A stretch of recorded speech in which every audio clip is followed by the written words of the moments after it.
សួស្តីបងប្អូនទាំងអស់គ្នាត្រឡប់មកវិញទៀតហើយជាមួយនឹងវីដេអូថ្មីក៏ដូចជាស្តុកថ្មីផងដែរយកទៅខ្ញុំខានចេញវីដេអូសម្រាប់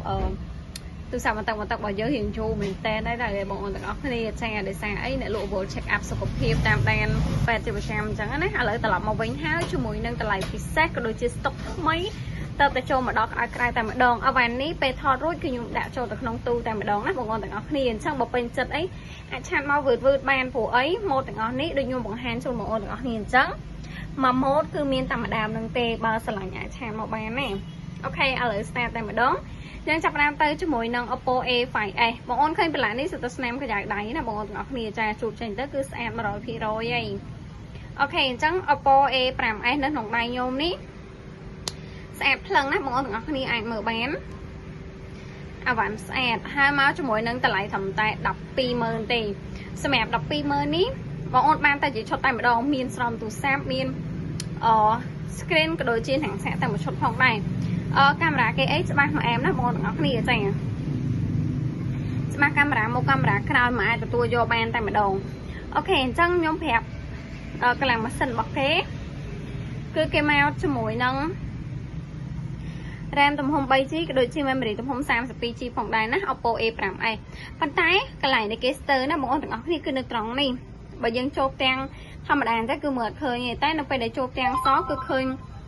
ស្លោកទៅនេះបន្តិចណាបងប្អូនទាំងអស់គ្នាដោយសារអីអាវ៉ាន់នេះធ្លាប់អ៊ុតកញ្ចក់ខ្ញុំប្រាប់បងប្អូនត្រង់អាវ៉ាន់នេះម្ចាស់ដើមគាត់ធ្លាប់ទៅអ៊ុតកញ្ចក់អញ្ចឹងណាអញ្ចឹងវានៅសល់ស្នាមនឹងតិចតួចអញ្ចឹងហើយតែខ្ញុំលក់តម្លៃជូនបងប្អូនត្រឹមតែ 120,000 អញ្ចឹងចង់បានឆាត់មកបានណាតាមប្រទេសនេះគឺយើងមានជាមួយនឹង Realme C11 ម្ដងណាបងប្អូនទាំងអស់គ្នាចាអាវ៉ាន់ Realme C11 បងប្អូនដឹងហើយប្រភេទនេះកាន់ថ្មហើយសេវាក៏ខ្លាំងដែរជាមួយនឹងតម្លៃ 120,000 ដូចគ្នាបានទៅជាឈុតដូចគ្នាតែម្ដងចំពោះកម្លាំងម៉ាស៊ីនរបស់ Realme C11 នេះគឺគេមកជាមួយ RAM 2ក៏ដូចជា memory ទំហំ 32G ផងដែរណាបងប្អូនទាំងអស់គ្នាចា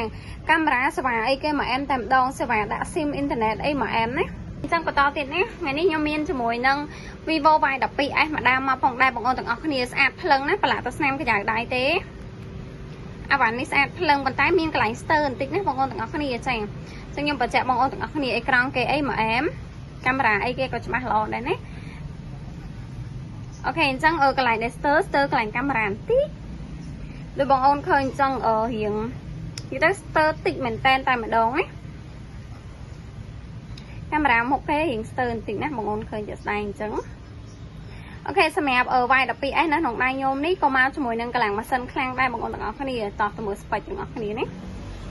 Y12s នេះគឺមកជាមួយនឹង RAM 6ក៏ដូចជា memory 128G ផងដែរចាស្ពេចរបស់គេគឺធំណា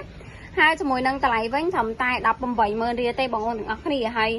បន្តទៀតនេះគឺយើងមកជាមួយនឹង Oppo A31 សម្រាប់ A31 ពណ៌ខ្មៅនេះស្អាតភ្លឹងបងប្អូនទាំងអស់គ្នាបងប្អូនឃើញប្រឡាក់ហ្នឹងគឺសិតតែស្នាមកញ្ចក់ដៃរបស់ខ្ញុំទេចាអូខេសម្រាប់ A31 នេះក៏មកជាមួយនឹងតម្លៃ 20,000 ណាតម្លៃ$50ឬស្មើនឹង 20,000 មានឈុតថែមឲ្យបងប្អូនទាំងអស់គ្នាផងដែរមានឆ្នាំងសាកស្រោមទូរស័ព្ទ screen អីដូចគ្នាទាំងអស់តែម្ដងកាមេរ៉ាគេអីច្បាស់មកអែមណាបងប្អូនទាំងអស់គ្នាចា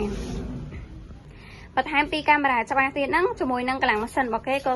ធំដែរណាបងប្អូនទាំងអស់គ្នាជាមួយនឹង Oppo A31 នេះគឺមកជាមួយនឹង RAM 8ក៏ដូចជា memory 256ផងដែរអាវ៉ាន់ version global ណាបងប្អូនទាំងអស់គ្នាចាដាក់ SIM សេវាពេញអ៊ីនធឺណិត 4G Wi-Fi អីដំណើរការរលូនទៅតែម្ដងកាមេរ៉ាក៏ច្បាស់ដែរណាតម្លៃ$50ឬស្មើនឹង 20,000 រៀលចុងក្រោយសម្រាប់ថ្ងៃនេះគឺមកជាមួយនឹង Oppo A53 សម្រាប់ A53 នេះខ្ញុំបញ្ជាក់ជូនបងប្អូនបន្តិចជាអាវ៉ាន់សនំស៊ីនប៉េះតែម្ដងណាសម្បីតែថ្មអីក៏នៅស៊ីនសនំដើមដែរធ្លាប់តែអ៊ុតកញ្ចក់តាមមុខនឹងកត់ទេណាបងប្អូនទាំងអស់គ្នាចង់បងប្អូនចង់បានប្រភេទអាវ៉ាន់សនំស៊ីនអីអាចយកមួយនេះបានធ្លាប់អ៊ុតតែកញ្ចក់មុខទេកាមេរ៉ាគេអីច្បាស់ល្អណាបងប្អូនទាំងអស់គ្នាចាច្បាស់មុខច្បាស់ក្រោយមកអែមតែម្ដងហើយ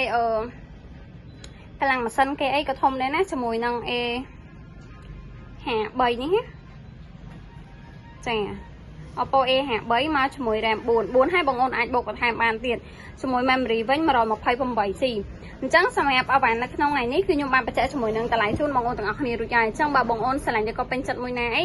អាចធ្វើការឆាតមកកាន់ Facebook ឬក៏ Telegram ដែលខ្ញុំបានដាក់នៅក្នុងវីដេអូនឹងស្រាប់ហើយបងប្អូនចង់មកមើលដល់ទីតាំងក៏បានទីតាំងនៅបាត់ដំបងផ្សារពុយនៅក្នុងផ្សារឬរកទីតាំងអត់ឃើញអីអាចឆាតសួរបានណាអរគុណ